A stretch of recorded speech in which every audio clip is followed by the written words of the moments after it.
भरत जी ने मुनि के प्रभाव को देखा तो उसके सामने उन्हें इंद्र, वरुण, यम, कुबेर आदि सभी लोकपालों के लोक तुच्छ जान पड़े। सुख की सामग्री का वर्णन नहीं हो सकता, जिसे देखकर ज्ञानी लोग भी वैराग्य भूल जाते हैं। आसन, सेज, सुंदर वस्त्र, चदोवे, वन, बगीचे, भांति भांति के पक्षी और पशु, सुगंधित फूल और अमृत के समान स्वादिष्ट फल, अनेकों प्रकार के तालाब, कुएं, बावली आदि निर्मल जलाशय तथा अमृत के भी अमृत सरीखे पवित्र खान पान के पदार्थ थे, जिन्हें देखकर सब लोग संयमी पुरुषों अर्थात विरक्त मुनियों की भांति सकुचा रहे हैं। सभी के डेरों में मनोवांछित वस्तु देने वाले कामधेनु और कल्पवृक्ष हैं, जिन्हें देखकर इंद्र और इंद्राणी को भी अभिलाषा होती है, उनका भी मन ललचा जाता है। वसंत ऋतु है, शीतल मंद सुगंध 3 प्रकार की हवा बह रही है। सभी को धर्म, अर्थ, काम और मोक्ष चारों पदार्थ सुलभ हैं। माला, चंदन, स्त्री आदि भोगों को देखकर सब लोग हर्ष और विषाद के वश हो रहे हैं। हर्ष तो भोग सामग्रियों को और मुनि के तपह प्रभाव को देखकर होता है, और विषाद इस बात से होता है कि श्री राम के वियोग में नियम व्रत से रहने वाले हम लोग भोग विलास में क्यों आ फंसे।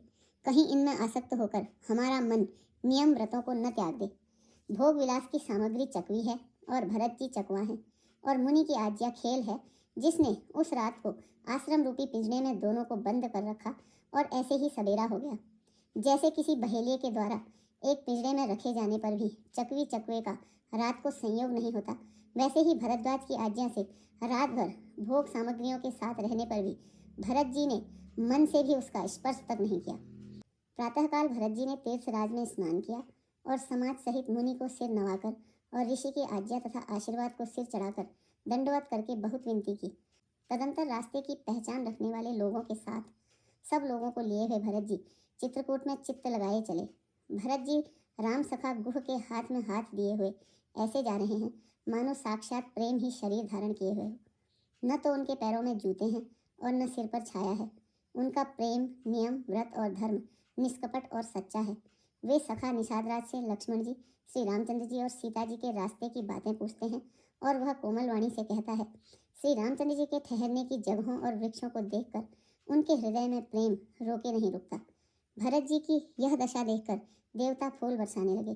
पृथ्वी कोमल हो गई और मार्ग मंगल का मूल बन गया। बादल छाया किए जा रहे हैं, सुख देने वाली सुंदर हवा बह रही है।